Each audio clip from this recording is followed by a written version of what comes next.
সবাইকে শুভেচ্ছা। আপনারা জানেন ১৪০ জন সাংবাদিকের বিরুদ্ধে হত্যা মামলা হয়েছে। এখন ঢালাওভাবে হত্যা মামলা আছে ১৪০ জন সাংবাদিকের বিরুদ্ধে। কয়েকজনের মামলার প্রক্রিয়াও চলছে। ৫ জন, অন্ততপক্ষে ৫ জন সাংবাদিক গ্রেপ্তার হয়েছেন এবং আছেন কারাগারে। এই ঘটনাটা নিয়ে কদিন আগেই কথা বলেছি। প্রধান উপদেষ্টা ডক্টর মোহাম্মদ ইউনূসের বক্তব্য সেই এপিসোডে, মানে কদিন আগে যে এপিসোডটা করেছিলাম এই বিষয়ে, সেখানে ডক্টর ইউনূসের বক্তব্য দিয়েছি। তিনি বলেছেন তড়িঘড়ি করে পুরনো আইন, পুরনো চর্চার ফল এরকম মামলা, এবং এই স্বীকারোক্তিকে স্বাগত জানিয়েছে সাংবাদিকদের সংগঠন। এবং আমি সেই পর্বে, যেই পর্বে এই বিষয়টি তুলেছিলাম, সেখানে শিরোনাম করেছিলাম যে সমাধান দিতে না পারলে স্বীকারোক্তিতে লাভ কি। একটু দেখুন, ৪ মাস হতে চলল, কোনো ব্যবস্থা কি হয়েছে এই বিষয়টি নিয়ে? কোনো ব্যবস্থা হয়নি। তথ্য উপদেষ্টা নাহিদ ইসলাম তিনি ২ মাস আগে বলেছিলেন যে মামলাগুলো খুব, মানে সাংবাদিকদের বিরুদ্ধে এই হত্যা মামলা ঢালাওভাবে এ নিয়ে যখন প্রশ্ন করা হয়েছে, তিনি বলেছেন যে খুব দ্রুত সময়ের মধ্যে মামলাগুলো পর্যালোচনা করা হবে, তদন্ত করা হবে এবং অভিযোগ না থাকলে তাকে রেহাই দেওয়া হবে। আমরা তো এটা পরিষ্কার করেছি, এবং মামলাগুলো তো সরকার করছে না, বেশিরভাগই জনগণের জায়গা থেকে করছে বা বিভিন্ন অনেকের ব্যক্তিগত শত্রুতা থেকেও করছে। তো সেই জায়গা থেকে আমরা নির্দেশনা দিয়েছি এবং এটা আশ্বস্ত করছি বারবার যে এই মামলাগুলো খুব দ্রুত সময়ের মধ্যে পর্যালোচনা করা হবে, তদন্ত করা হবে, এবং যদি অভিযোগ না থাকে তাকে এই মামলা থেকে রেহাই দেওয়া হবে। এবং আমরা গতকালও প্রেস ক্লাব এবং এখানে যে সচিবালয়ে যে সাংবাদিক ফোরাম রয়েছে তাদের সাথে বসেছি, এবং ব্যক্তিগতভাবে বলেছি যদি কোনো সাংবাদিকের বিরুদ্ধে এই ধরনের অভিযোগ থাকে বা যাদের ক্ষতিগ্রস্ত হচ্ছে, তথ্য মন্ত্রণালয়ে আপনারা তাদের ইনফরমেশন বা ডিটেলসটা পাঠাবেন, আমরা এখান থেকে দেখব। লক্ষ্য করুন, বিষয়টি বলা হয়েছিল বা উপদেষ্টা নাহিদ ইসলাম বলেছিলেন ২ মাস আগে। ২ মাস কিন্তু শেষ হয়ে গেছে, এর মধ্যে কোনো ব্যবস্থা হয়নি। অন্তত ২ মাস, কাউন্ট করলে দেখা যাবে আরও বেশি সময়, কিছুই হয়নি।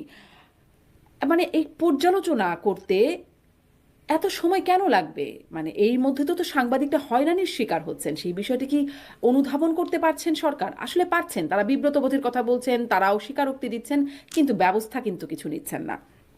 দেখুন, পর্যালোচনা করতে তদন্ত কমিটি করুন সরকার বা ব্যবস্থা নিক, বলছেন যে অভিযোগগুলো খতিয়ে দেখা হবে, অভিযোগ না থাকলে দ্রুত তাদেরকে রেহাই দেওয়া হবে, দ্রুততম সময়ের মধ্যে করা হবে, এই বিষয়গুলো বলছেন। কিন্তু গণমাধ্যমেই তো উঠে আসছে যে মামলাগুলোর আসলে ভিত্তি কতটা, এগুলো বিভিন্ন গণমাধ্যমে তো উঠে আসছে, সেই বিষয়গুলো তো সরকার আমলে দিচ্ছেন না। আমি একটি ঘটনার কথা আপনাদের দৃষ্টি আকর্ষণ করছি। আপনারা এরকম অনেকগুলো খবরই সম্প্রতিকালে গণমাধ্যমগুলো ঘাটলে এই খবরগুলো আপনারা পাবেন। ডয়েচে ভেলেকে দেওয়া বাদীর সাক্ষাৎকার। বাদী হচ্ছেন সেই ফজলু, নিহত ফজলুর ভাই। তিনি বলছেন তিনি সাংবাদিকদের চেনেন না, কিন্তু তাদের বিরুদ্ধে কিন্তু মামলা হয়েছে এবং মামলায় তারা হত্যা মামলার আসামি হয়েছেন। আমি একটির কথা বললাম, যেটি বলছিলাম, আপনারা যদি একটু নিজ উদ্যোগে খুঁজে দেখেন, দেখবেন এরকম অনেকগুলো গণমাধ্যমে এই খবরটি এসেছে যে সাংবাদিক যারা আসামি হয়েছে তাদেরকে আসলে মামলার বাদী চেনেনই না। আমরা কিন্তু এই ঘটনাটি, মানে সাংবাদিকদের হয়রানি করার ঘটনা যে এখন একদম নতুন ঘটছে বিষয়টি তা না। এর আগে বিগত আওয়ামী লীগ সরকারের আমলে বা শেখ হাসিনা সরকারের আমলে তখনও আমরা দেখেছি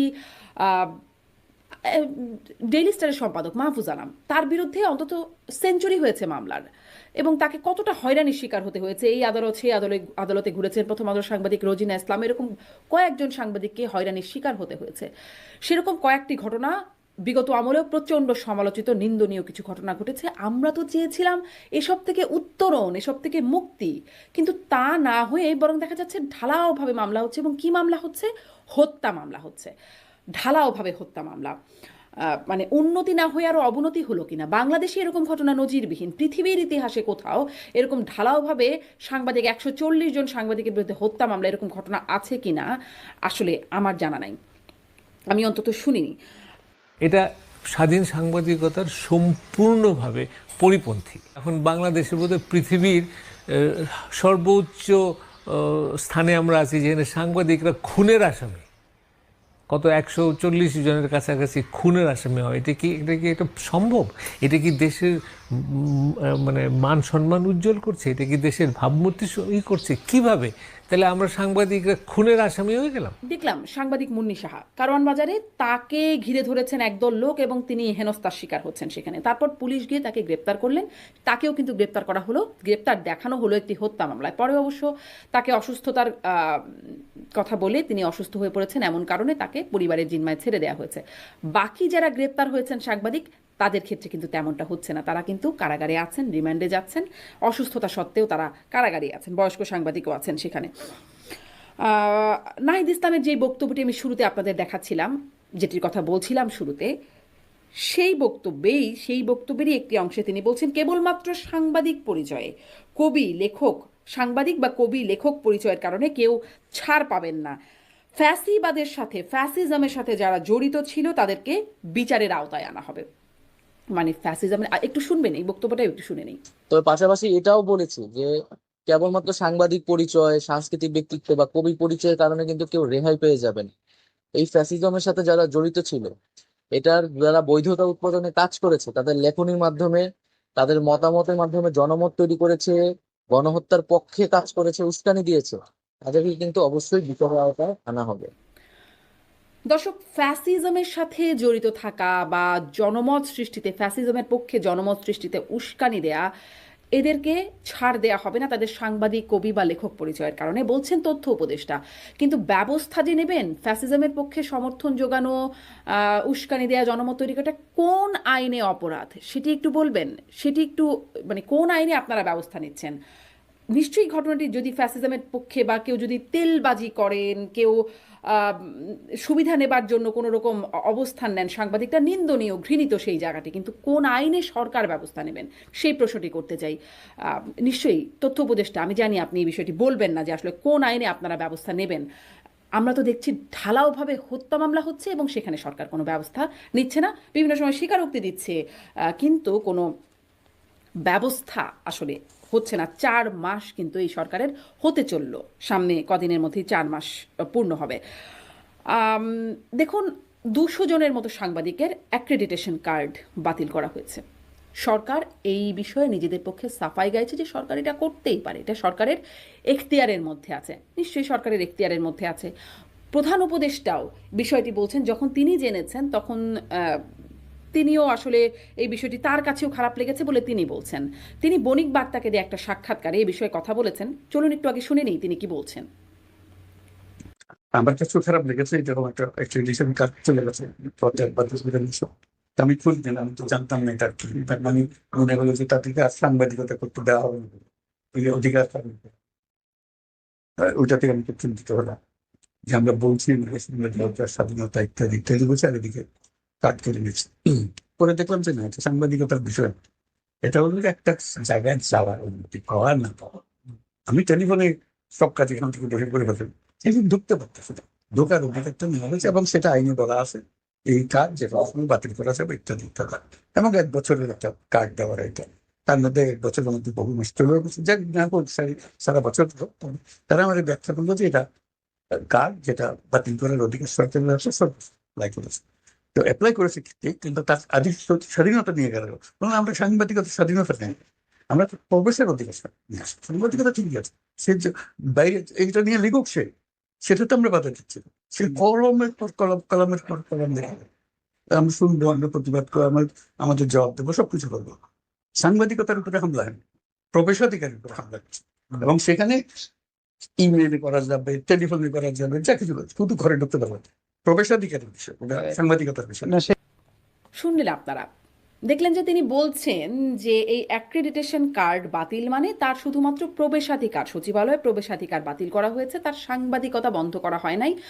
তিনি বলছেন তিনি কলমের পর পর কলম লিখুক, তাকে তো কেউ বাধা দিচ্ছে না। কিন্তু একজন সাংবাদিক যদি সচিবালয়ে প্রবেশ করতে না পারেন, সচিবালয় হচ্ছে একটা গুরুত্বপূর্ণ খবর তৈরির কারখানা, যেখানে নানান রকম, মানে খবর তৈরির কারখানা বলছি এই অর্থে যে সেখানে সেটি একটি গুরুত্বপূর্ণ জায়গায়, গুরুত্বপূর্ণ ব্যক্তিরা, দায়িত্বপূর্ণ ব্যক্তিরা সেখানে থাকেন এবং দেশ পরিচালনার অন্যতম একটা গুরুত্বপূর্ণ কাজ সেখান থেকে আসে। সেখানে যদি সাংবাদিকটা ঢুকতে না পারেন, বা যাদের ঢুকবার কথা, যাদের সে ঢোকার অধিকারটা ছিল, প্রবেশাধিকার ছিল, তারা যদি ঢুকতে না পারেন, তারা খবর কি করে সংগ্রহ করবেন, কি করে অনুসন্ধান করবেন, কি করে গুরুত্বপূর্ণ ব্যক্তিদের সাথে কথা বলবেন, সাক্ষাৎকার নেবেন, কিভাবে হবে সেটি? সেটি তো তিনি পারবেন না। তাহলে সেই সাংবাদিকদের সাংবাদিকতাকে কি আপনি খর্বিত করছেন না, খর্ব করছেন না? হচ্ছে তো। উপদেষ্টা নাহিদ ইসলামের সঙ্গে আমার কথা হয় তথ্য মন্ত্রণালয়ে। তার সঙ্গে দেখা করে বক্তব্য নেওয়ার কাজটি সুবিধাজনক হয়েছে সচিবালয়ে প্রবেশে কোনো বাধা না থাকায়। এটি হচ্ছে সচিবালয়ের অ্যাক্রেডিটেশন কার্ড। প্রত্যেকবার প্রবেশের সময় নিরাপত্তারক্ষীকে এটি দেখিয়ে সাংবাদিকদের সচিবালয়ে প্রবেশ করতে হয়। নতুন নতুন সাংবাদিকতার নতুন আঙ্গিক, সংবাদের নতুন মাত্রা, অনুসন্ধান, এই বিষয়গুলো তো চেপেই যাবে না। এই তার যদি অধিকার, তার যদি সেই সুযোগটি, আপনি প্রবেশাধিকারটি লঙ্ঘন করেন তবে।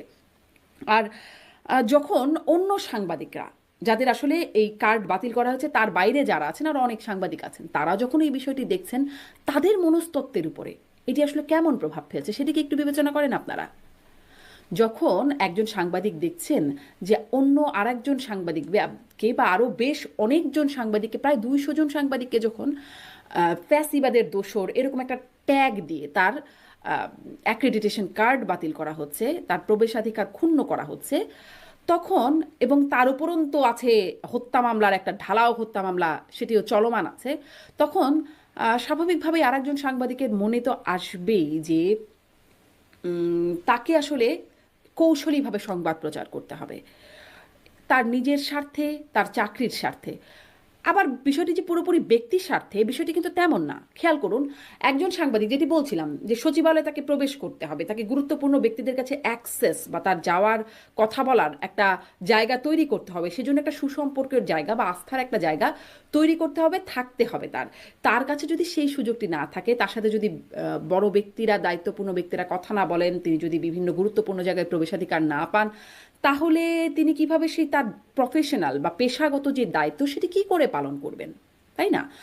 এখন যদি একজন সাংবাদিক বোধ করেন যে আমি কৌশলী ভূমিকা পালন না করলে, বা যারা আসলে এই ধরনের ভূমিকা পালন করেন নাই, তারা নানানভাবে তাদের এই ফ্যাসিজমের দোসর এরকম ট্যাগ দিয়ে তাদের কার্ড বাতিল হচ্ছে বা মামলাগুলো চলমান আছে, স্বাভাবিকভাবেই আরেকজন সাংবাদিক তিনি কিন্তু একটা সেন্সরশিপের মধ্যে চলে আসবেন, যেটিকে সেলফ সেন্সরশিপ। হয়তো সরকার বলছে গণমাধ্যম স্বাধীন, আপনার যা খুশি তাই বলুন, কিন্তু গণমাধ্যম কিন্তু যা খুশি তাই বলবে না। এটার একটা একটা প্রত্যেকটা ঘটনারই অন্য একটা প্রতিফলন থাকে, সেই প্রতিফলন নিশ্চয়ই সাংবাদিকদের উপর পড়বেই।